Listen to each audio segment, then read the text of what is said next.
The wife was away at the beach with family, and for a couple days, and she told me to please water the plants, which is something that seems very time consuming when you're using a stinking hose like that.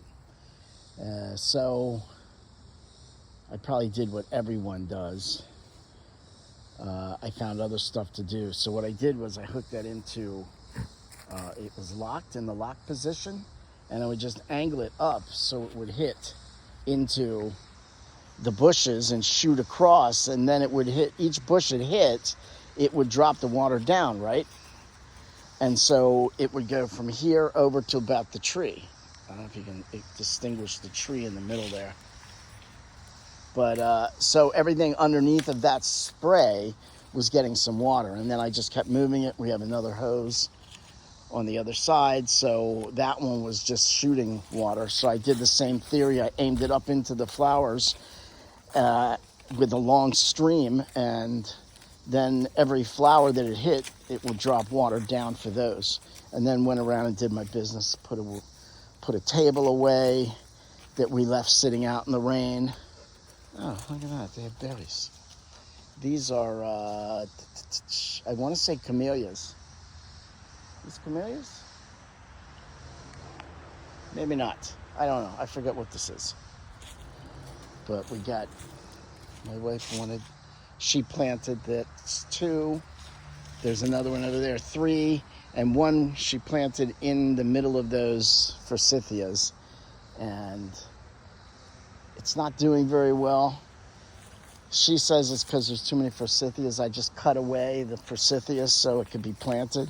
And she says the forsythia roots are bothering it. I don't know about that, but it is not doing as well as the others.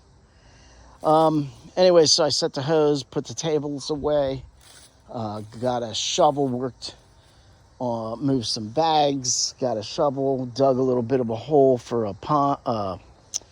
a cement tray for mixing cement. It's about 2 by 3.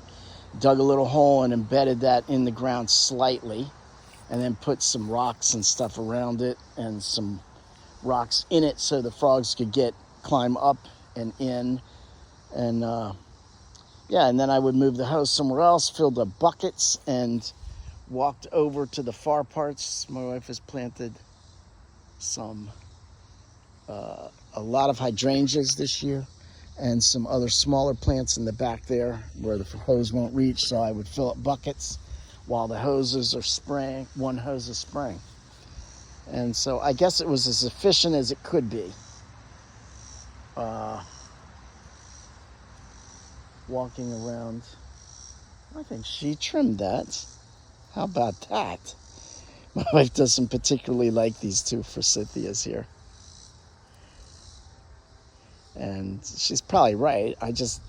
Again, I don't like to cut a perfectly healthy bush for no particular reason.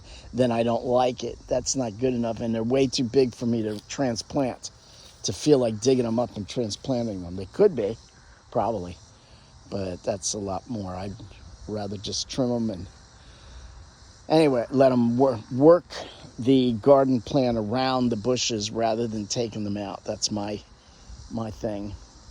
And that's why when she follows her plan, it looks nicer than what I would probably do. Mine might be easier. Hers is ultimately going to be nicer. So anyway, there's, I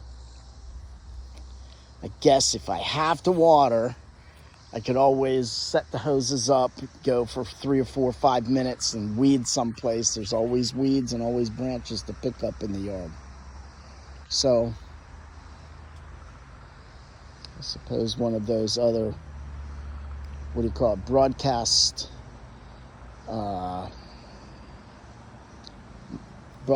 nozzles for the hose would work too.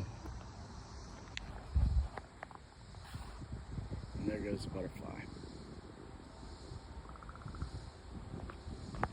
And that's all you need to know.